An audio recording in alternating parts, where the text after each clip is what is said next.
नमस्ते दोस्तों, सत्ता और समाज के किस्सों में आपका स्वागत है। मैं हूं आपका साथी श्रवण छात्र।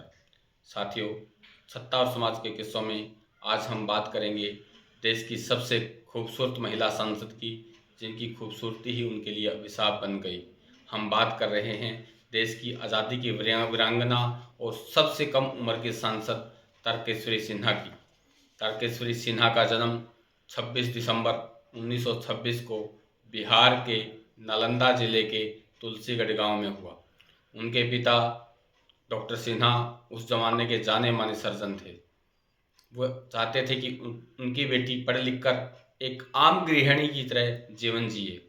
इसलिए डॉक्टर सिन्हा ने पढ़ाई के बाद उनका विवाह सिवान के मशहूर वकील निधवर के साथ कर दिया, जो उस समय पश्चिम बंगाल में उनकी बहुत बड़ी हवेली हुआ करती थी, जिसको लोग दूर दूर से देखने के लिए आया करते थे।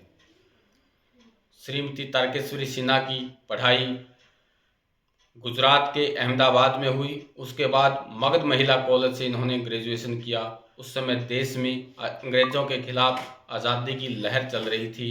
इन्होंने जगह जगह पर भाषण दिए और इनके भाषण सुनने के लिए लोग मीलों तक पैदल चलकर आया करते थे। इनकी एक आवाज़ सुनने के लिए लोग ललायत रहते थे।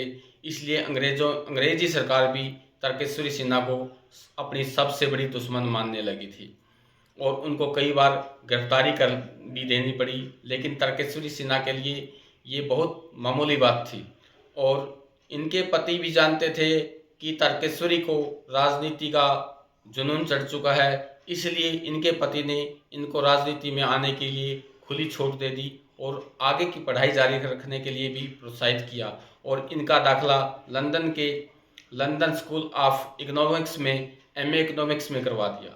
इन्होंने लंदन स्कूल ऑफ इकोनॉमिक्स से एमए इकोनॉमिक्स किया।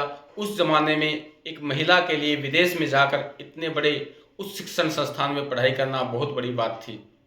लेकिन उस समय जब ये अपनी एमए इकोनॉमिक्स की पढ़ाई कर रही थी तो देश बंटवारे की आग में जल रहा था। तो इन्होंने महात्मा गांधी के असहयोग आंदोलन में भी भाग लिया और 1947 में जब देश बंटवारे की आग में जल रहा था तो महात्मा गांधी के साथ मिलकर इन्होंने जगह जगह पर जाकर लोगों से शांति रखने की अपील की। तो महात्मा गांधी इनको अपनी बेटी के समान समझते थे और इनको कहा करते थे, तारकेश्वरी मेरी बेटी है। जब किसी को महात्मा गांधी बेटी कहें और नेहरू उनसे अछूते कैसे रह सकते थे।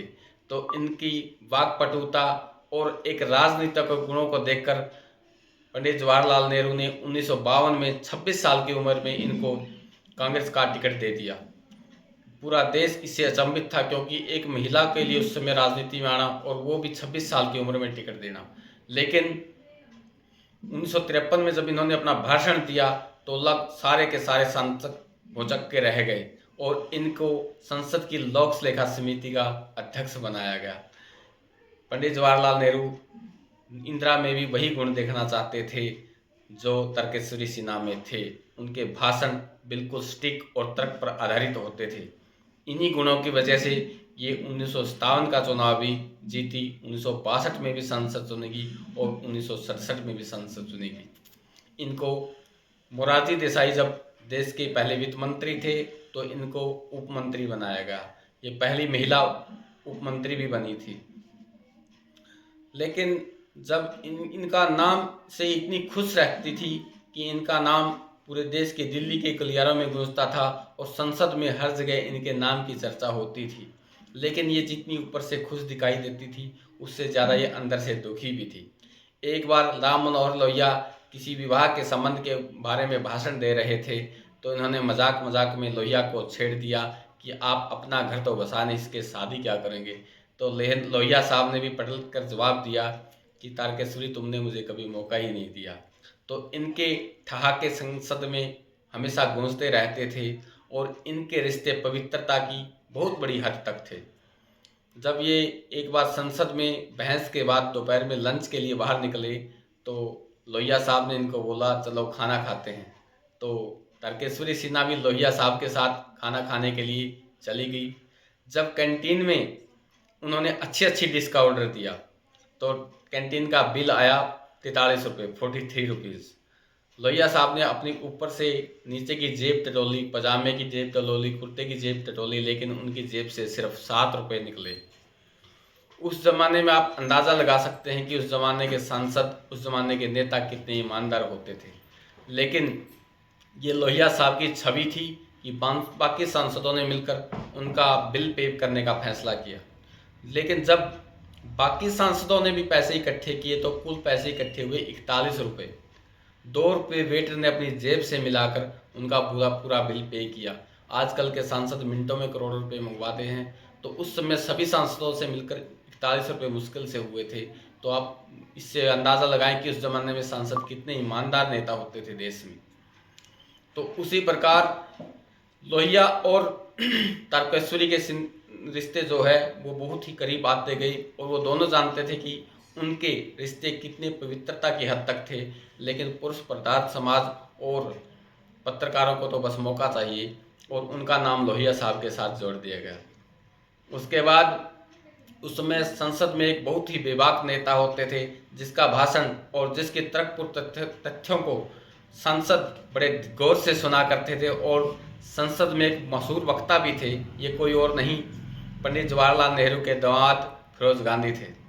फिरोज गांधी भी कई बार कई मुद्दों पर तारकेश्वरी से राय लिया करते थे, और तारकेश्वरी भी कई मुद्दों पर उससे राय ले लिया करती थी। और ये वही दौर था जब फिरोज गांधी और इंदिरा के रिश्ते बहुत ख़राब चल रहे थे।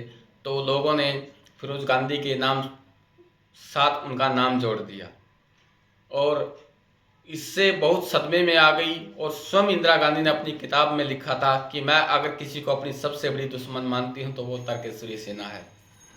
तो तारकेश्वरी सिन्हा इतने सदमे में आ गई कि उन्होंने अपनी जान देने का फैसला किया, और जो संसद का उनको वो मकान मिला हुआ था उससे उन्होंने बालकनी से कूदने का फैसला किया। इसको संयोग ही कहिए कि उस समय जब वो उप वित्त मंत्री थी और मोरारजी देसाई वित्त मंत्री थे, जब बालकनी से कूद रही थी तो उनको एक खरोंच तक नहीं आई, क्योंकि मोरारजी देसाई जानते थे कि तारकेश्वरी आजकल सदमे में चल रही है, और उनका हाल चाल पूछने के लिए आए थे। तो जब वो कूदने लगी तो तब मोरारजी देसाई ने उनको बचा लिया और हॉस्पिटल में लेकर गए और पूरी रात उनके साथ रहे। लेकिन पुरुष प्रधान समाज की बेशर्मी देखिए कि अगले ही दिन अखबारों में डॉक्टर मोरारजी देसाई के साथ उनका नाम जोड़ दिया गया। तो ये बहुत ही सदमे में चली गई। और जब कांग्रेस शास्त्री जी की मृत्यु के बाद कांग्रेस में विघटन हो गया, तो श्रीमती तारकेश्वरी सिन्हा मोरारजी देसाई के गुट में चली गई, जो कांग्रेस ऑर्गेनाइजेशन के नाम से था। इन्होंने 1971 का चुनाव लड़ा, लेकिन उसमें हार गई। 1971 में भी कांग्रेस ऑर्गेनाइजेशन से इन्होंने चुनाव लड़ा और उसमें भी हार गई। और धीरे धीरे 1984 में इन्होंने राजनीति से संन्यास ले लिया। कैसे एक खूबसूरती की वजह से लोगों ने उनको इतना नीचा दिखाने की कोशिश की। उनकी मृत्यु 2007 में 14 अगस्त को हुई थी। देश की ऐसी महिला जिनकी चर्चा संसद के गलियारों में गूंजती थी, देश के कोने कोने में गूंजती थी, लेकिन जब 2007 में उनकी मृत्यु हुई तो शायद ही देश के किसी रेडियो में, किसी टेलीविज़न में, किसी चैनल पे, किसी अखबार में उनकी मृत्यु की खबर आई हो। तो ये थी एक देश की सबसे खूबसूरत बेबाक नेता की कहानी, और जिसको अपनी खूबसूरती के कारण राजनीति में इतना नीचे आना पड़ा। यही थी उनकी कहानी। अगर मेरा चैनल पसंद आया हो तो लाइक, शेयर और सब्सक्राइब करना ना भूलें। धन्यवाद।